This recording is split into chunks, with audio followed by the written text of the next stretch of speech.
as one listens to the account of the experience of Poland, I don't know about you, and we will discuss this in a brief panel we shall have after the next speaker.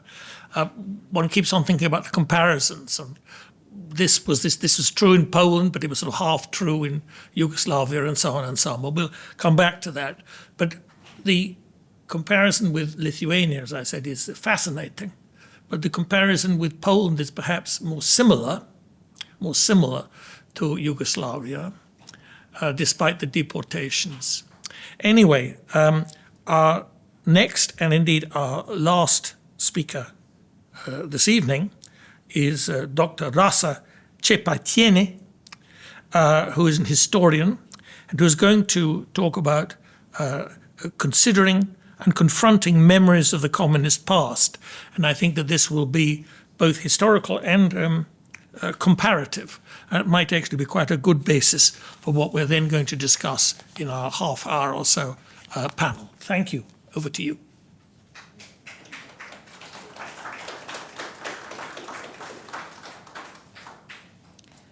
Dear colleagues, I'm very honored and grateful to be here with you and to share my thoughts and my experience during my research on communist legacy and communist heritage. Thank you. And it may be unusual to start a presentation with a personal introduction, but I think it's important in this case.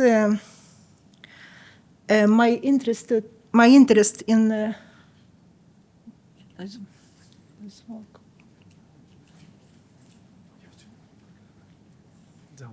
okay. My interest in the former Soviet Union, especially how its 15 republics, now independent states, view the Soviet period, is both academic and deeply personal, because I was born into a Lithuanian family and I'm Lithuanian, but my place of birth would seem exotic to any Lithuanian because I'm born in Turkmenistan.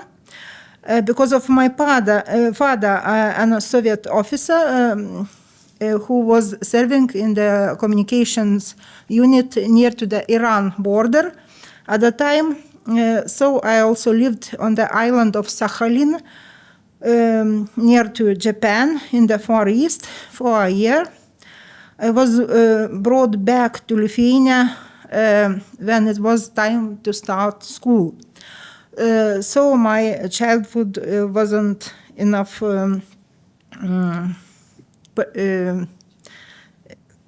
simple.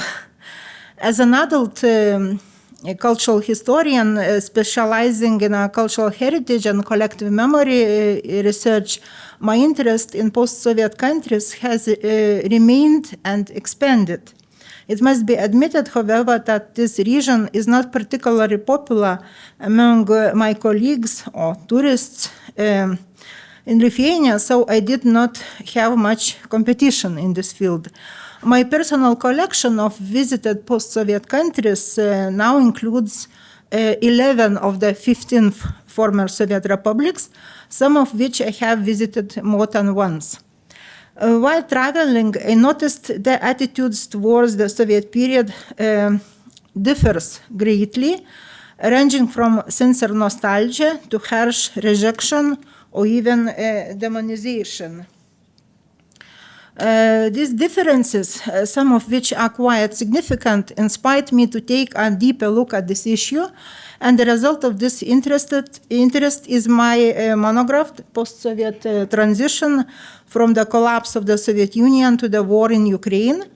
In this book, I explore issues related to the region's memory, heritage, and collective identity after the Soviet period. And this book is currently being translated into English and is expected to be published by Bloomsbury Academic next year. To understand the reasons for the diversity of views on the Soviet period in these post-Soviet countries, however, we must first take a brief look at the history of the Soviet Union itself and the situation of its peoples during the regime's different periods.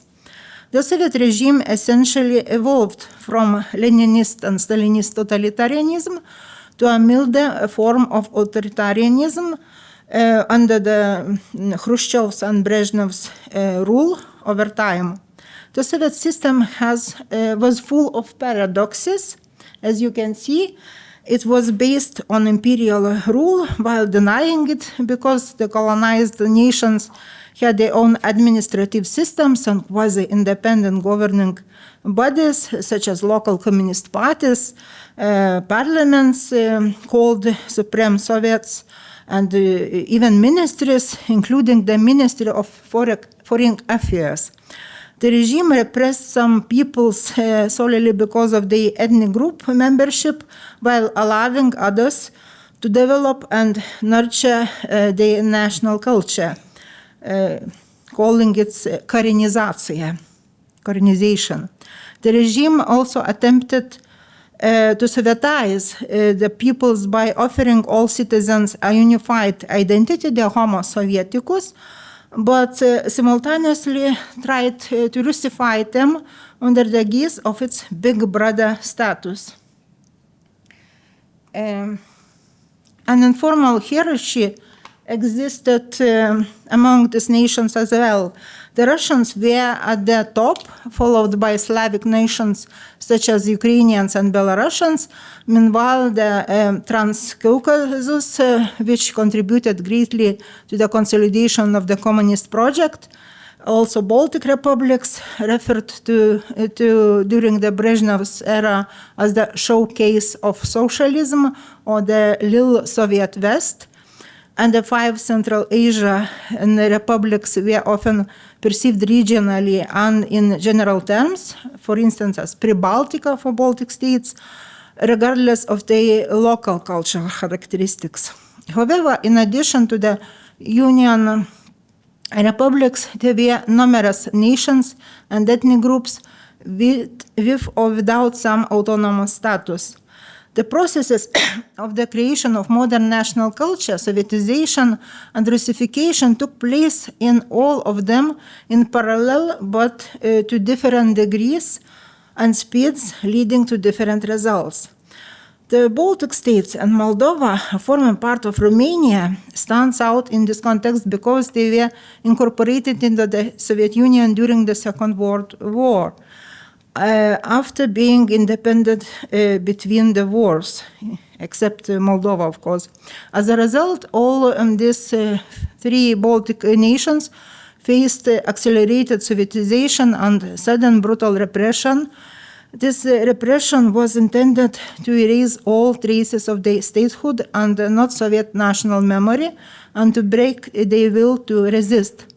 Despite this and the cruelty of the Nazi occupation, the Soviets found even greater resistance in the Baltic states when they returned after the war. This resistance spread throughout the entire Lithuanian territory. It was massive, well-organized, and dedicated to what seemed to be like a hopeless cause, regaining freedom at a time when war-torn Europe wanted nothing more than peace and healing. However, after Stalin's death, the regime softened. The contrast between these 2 periods in the Soviet history is so stark that it is difficult to assess unequivocally today, especially if one wants to view everything in black and white. Today, it's difficult to grasp the full extent of the Soviet era's influence on the post-Soviet development. For instance, the national borders on post-Soviet states were formed primarily during the Soviet era and have remained largely unchanged.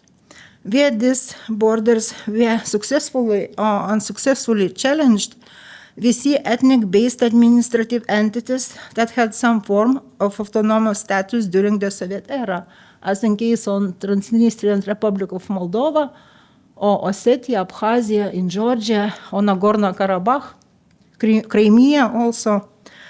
So the affiliation to one or another state was decided by force of arms. However, When speaking in general terms about the Sovietization processes in the in the post-Soviet region, as radical system changes, it is important to understand how multifaceted, complicated, and intermittent they were. The process of the Sovietization, in the literal sense, was no less complicated or protracted in time. It manifested on several levels: legal, institutional, moral, and most visibly the cleansing of public spaces of Soviet symbols and replacing them with attributes of a new national historical narratives. In shaping a new non-Soviet and sometimes anti-Soviet collective identity, peoples look to the past, searching for the roofs of statehood, own statehood, that had been severed during the Soviet era, where they existed as in Ukraine, the Baltic states, and Transcaucasia, or creating new ones, as in the Central Asia states. This is most evident in the new old state symbols, except for those of Belarus and Tajikistan that remain partly Soviet. It's also a very interesting case. However, the relationship between continuity and discontinuity was problematic, but particularly in the transition of the post-Soviet elites. And I once conducted a study in which I attempted to answer the simple question: what happened to the first secretaries of the communist parties of the Soviet republics after the system that left them collapsed? And what was their fate then? This is what I found. I found that 10 first secretaries became presidents of independent post-Soviet states. It's very interesting. And only 5 former dissidents or non-Soviet leaders became presidents, leaders of new nations. It's also very interesting in the sense of post-Soviet transition. So this result surprised me. And also this research suggests that the changes in the transfer of power were not as radical as one might think. Paradoxically, this means that these independent states were mostly created and desovietized by representatives of the Soviet high nomenclature. If we were to travel around the post-Soviet region today, we would find many things that unite these people. Of course, we would also find significant differences that have emerged since the collapse of the Soviet Union. But first and foremost is the Russian language, the region's lingua franca, and the most visible legacy of intensive Russification. There are also numerous references to Soviet culture in literature, cinema, music, art, sports, humor, and so on, and that are still recognized and understood by those who grew up during the Soviet era, despite the fact from which of this republic they are. This phenomenon of Soviet legacy prompts us to define the problem of this legacy that remain today. For this, I have chosen the term Soviet symbolic landscape. This term encompasses the material and immaterial components of public spaces created during the Soviet era. It includes ideological and propagandistic products, as well as other urban, architectural, and artistic objects and structures created during that time and integrated in the ideological and propagandistic field. The boundaries and scope of this landscape remain complicated, as the Soviet regime sought to subordinate all phenomena of life and attributes of reality and material culture to its cherished utopian vision and the practical need to maintain and legitimize its power. Thus, even everyday objects that seemed to serve purely domestic and utilitarian functions were integral to this highly coherent system, including tableware and residential apartment blocks.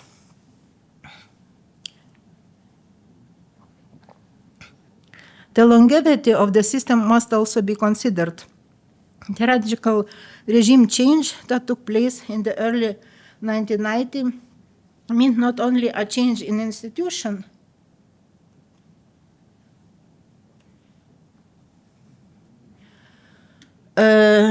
but also norms, values, rules, and symbols, symbolic spaces. Soviet culture, as I already said, was full of paradoxes. So remembering it and using it for new political, cultural, and commercial purposes today is still complicated.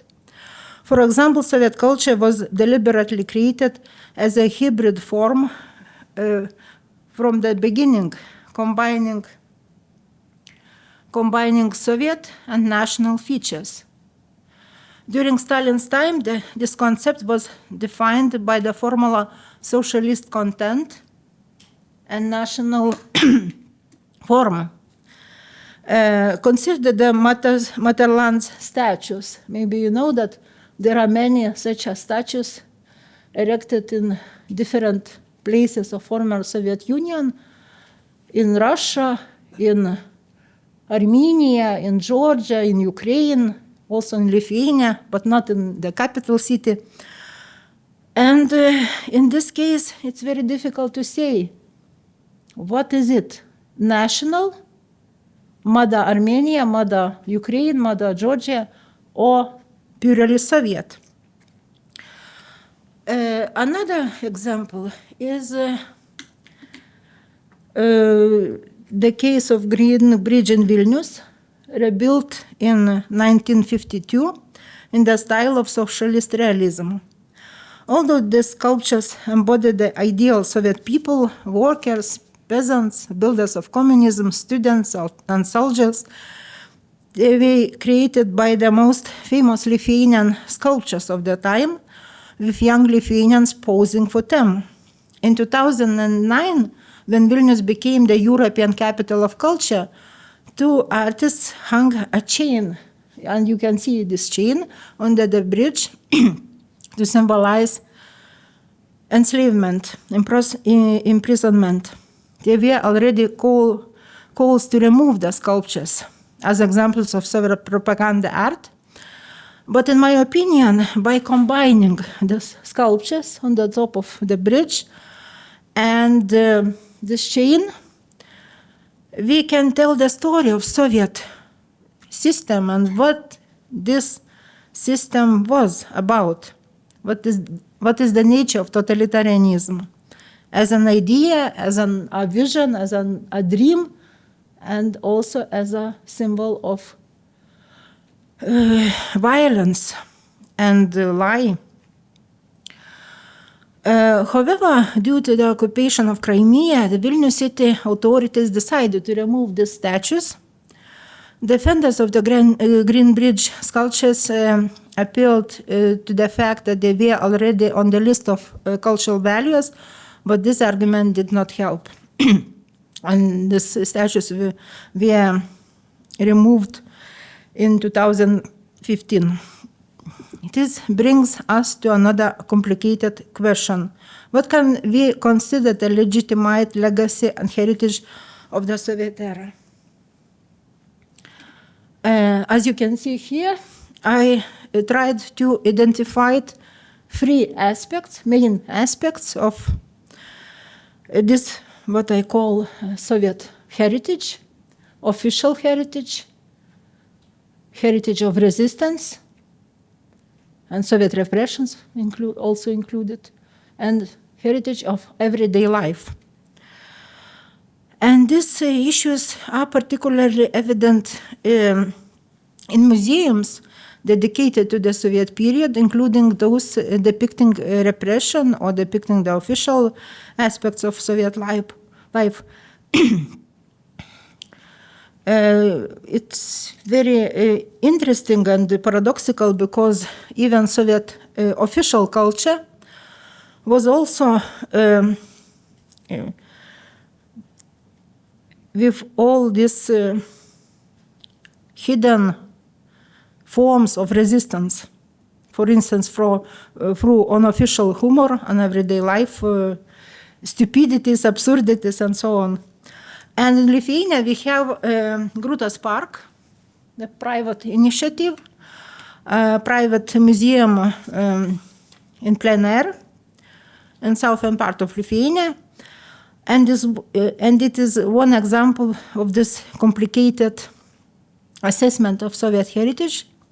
It sparked much public debate when it opened in 2001, and it remains one of the most popular sites of official Soviet legacy and one of the most profitable, in the commercial sense, attractions of this kind. In light of what has been discussed here, let me summarize the diversity of attitudes towards the Soviet period mentioned at the beginning. This relationship is essentially determined by the ability to integrate the Soviet period into the new historical narrative and post-Soviet identity, or not. Of course, my conclusions and observations here are not absolute or categorical, especially since the post-Soviet region has undergone considerable change, particularly in its relationship with present-day Russia, especially after the war in Ukraine. There are new fears and anxieties about how Russia might use the symbolic landscape, its remains in the independent countries, to pressure post-Soviet countries into submission and manipulate these fears. Therefore, some countries caution in avoiding public space decisions that could upset Russia, such as Kazakhstan's, is understandable. Conversely, Russia's aggression against Ukraine has also triggered defensive vandalism in the Baltic states. In the name of ontological security, these countries have begun removing attributes of Soviet memorial culture, including memorials of and graves to Red Army soldiers. As we can see, the relationship with the Soviet period is not neutral, especially today. Today, in the post-Soviet region, this relationship is becoming increasingly irrelevant. Therefore, it is unrealistic to expect the legacy of Soviet architecture, culture, and art to be a thing of the past that no longer evokes some emotions or controversy. Thank you very much.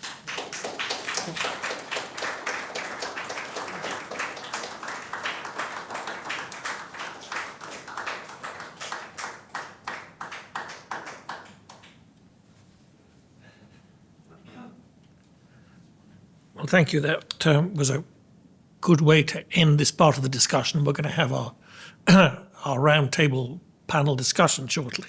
I was looking, I thought one of the most fascinating things that we saw was this wonderful graph where we had on the left-hand side the former secretaries of the party who actually, surprise, surprise, took over in these new independent states.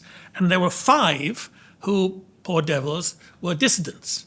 Well, they didn't last very long, did they? 3 of them did last. But if you look at the other 2, I can actually remember, not that I met them, because in those days I was working for Mrs. Thatcher. There was Gamsakhurdia in Georgia. He wasn't allowed to last very long. I think he lasted a year or 2, and then out.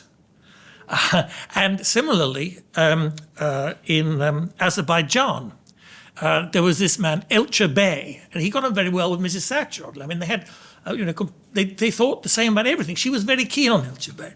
And then, lo and behold, there was this coup, and who was put in but this Aliyev. And what did Aliyev do? Well, first of all, he reimposed the whole secret police structure, penalizing those who, of course, had been actually genuinely anti-communist.